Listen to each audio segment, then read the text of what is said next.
Alléluia, je suis tellement excitée ce matin. C'est un jour important de la semaine sainte qui a précédé la Pâque. Ce soir, on sait jeudi saint. Les chrétiens célèbrent le dernier repas de Jésus avec ses disciples. Avant la Pâque juive, peu de temps avant son arrestation, la veille de la crucifixion et 3 jours avant sa résurrection. Oh mon Dieu, c'est tellement glorieux ce qui s'est passé. La Pâque juive venait nous préparer ce qu'on allait vivre ensuite à la croix. Nous n'étions pas le peuple choisi. Nous qui n'étions pas israélites, nous étions un peuple à part. On a eu accès aussi à ça. La Pâque juive était réservée juste au peuple israélite. Quand Jésus est mort à la croix, il l'a rendu disponible à tout le peuple. Et Jésus-Christ est notre Pâque. Jésus-Christ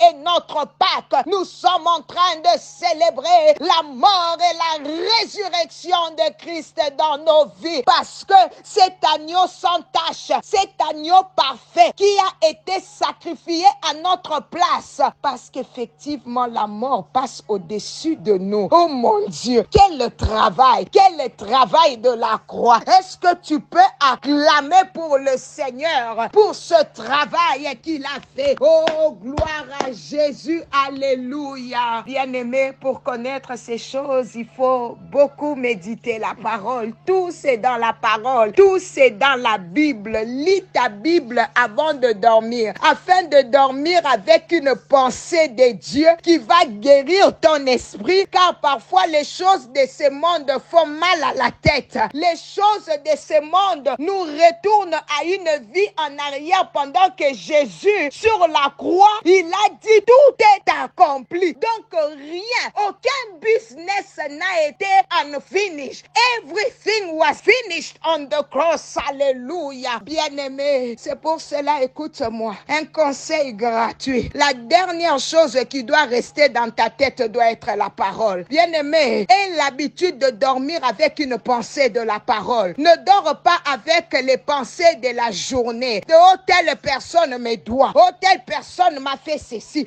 Non, bien-aimé, le diable sera là. Il attaquera. Il te rappellera des choses avant de dormir. Mais tu as le pouvoir de casser ça. Évite les pensées qui sont contraires à celles de ton père. Parce que, bien-aimé, ce matin, Dieu te communique la pensée de la résurrection pour te dire que tu n'es plus dans l'esclavage, pour te dire que tu n'es plus dans le tombeau. Le jour où il a ressuscité avec toi. Il a ressuscité avec ton mariage. Il a ressuscité avec ton finance. Il a ressuscité, bien-aimé, avec tes enfants. Il a ressuscité. Il t'a enlevé du tombeau des échecs. Il t'a enlevé du tombeau de la pauvreté. Il t'a enlevé du tombeau de la maladie. La raison pour laquelle il pouvait dire par ses meurtrissures, toi et moi, nous avons été sauvés, guéris. Est-ce que tu peux acclamer d'abord pour ces choses au nom de Jésus? Oui, bien-aimé, Dieu est sur le point de t'inculquer sa pensée. Tu sais que Dieu aussi a des pensées. Bien-aimé, tourne avec moi ta Bible dans Ésaïe 55, verset 8. Je vais te montrer quelque chose. Car, Dieu dit, car mes pensées ne sont pas vos pensées. Alléluia. Et vos voix ne sont pas mes voix, dit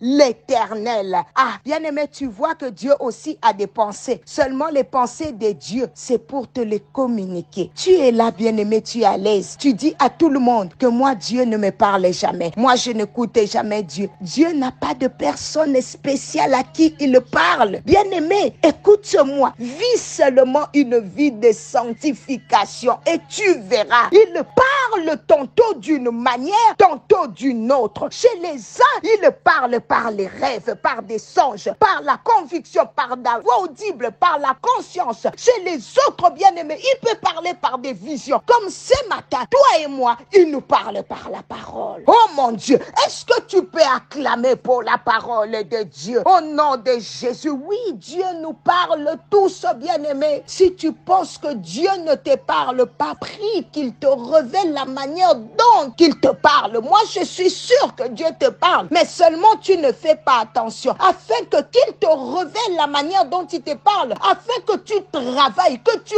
pries sur ça. Dieu parle beaucoup, tantôt d'une manière, tantôt d'une autre. Cette pensée-là, bien-aimé, qui te traverse traverse pendant que tu es sous les sons de ma voix, qui traverse ta tête, c'est la pensée de Dieu, parce que le diable n'est pas là. En ce moment ici, non, le diable n'est pas là. On est connecté au ciel, alléluia. C'est la voix de Dieu. Mais toi, tu choisis. Si la pensée est pour ton intérêt, bien-aimé, là, tu diras oui, c'est Dieu qui m'a parlé. Mais quand tu vois peut-être que ce n'est pas dans tes intérêts, ou c'est un sacrifice que Dieu te demande de faire ou autre, là, tu dis que ce n'est pas Dieu. Bien-aimé, Dieu veut te communiquer sa pensée, mais il trouve que tu es dans la distraction. Tu penses trop à ton petit ami qui te laisse toujours dormir avec sa pensée. Bien-aimé, tu as mis tout ton cœur dans cette relation. C'est pour cela qu'il est impossible pour toi d'écouter Dieu. Dieu est un Dieu jaloux. Tu ne peux pas aimer ta fiancée plus que Dieu. Tu ne peux pas aimer ton mari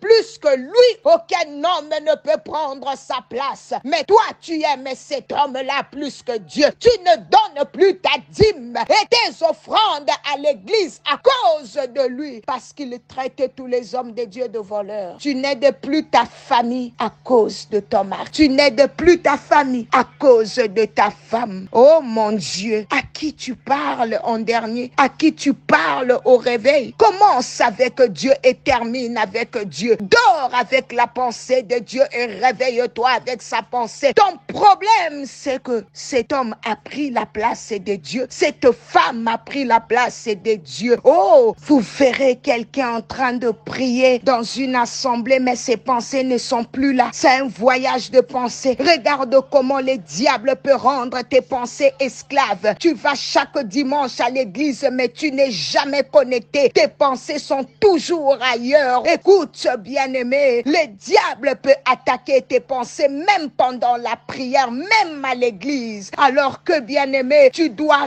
ramener les pensées captives à l'endroit où tu es. C'est pour cela, un sorcier bien-aimé peut rentrer dans un culte, peut participer dans un culte. S'il n'y a pas de feu, bien-aimé, il sera à l'aise parce que ses pensées n'y sont pas. C'est pour cela, bien-aimé, ce matin, tu dois avoir l'autorité de l'endroit où tu te trouves. Et ton autorité va dépendre aussi de tes pensées. Allez, commence à prier, bien-aimé. Prends maintenant autorité sur ta maison. Allez, prends autorité sur ta maison. En cette période de Pâques, bien-aimé, commence à prier. Allez, maintenant, commence à communiquer la vie sur tout ce qui était mort. Allez, communiquer la vie sur ces domaines qui ne va pas bien. Allez, communiquer la vie de Christ au nom de Jésus. Allez, prie avec moi, bien-aimé. Commence à fermer maintenant toutes les portes. Les portes qui sont ouvertes consciemment comme inconsciemment. Allez, commence à fermer les portes. Allez, commence à fermer les portes. Allez, commence à fermer les portes. Au nom de Jésus-Christ. Alléluia. Bien-aimé, quelle présence et quelle soif de Dieu. Alléluia. La raison pour laquelle, si tu avais manqué hier, aujourd'hui ne manque pas. Connecte-toi avec nous. Nous allons encore vibrer dans la présence de Dieu. Au séminaire, nous avons plus de temps de prier et encore les vies sont bénies. Nous bénissons le Seigneur pour les orateurs qu'il nous a envoyés. Que mon Dieu vous bénisse. C'était bien la servante de l'Éternel, maman Nathalie, à suivre cette nuit. Alléluia. Et les matins pour vous là-bas en Europe et en Afrique, ne manque pas. Invite si tu n'as pas encore invité. God bless you.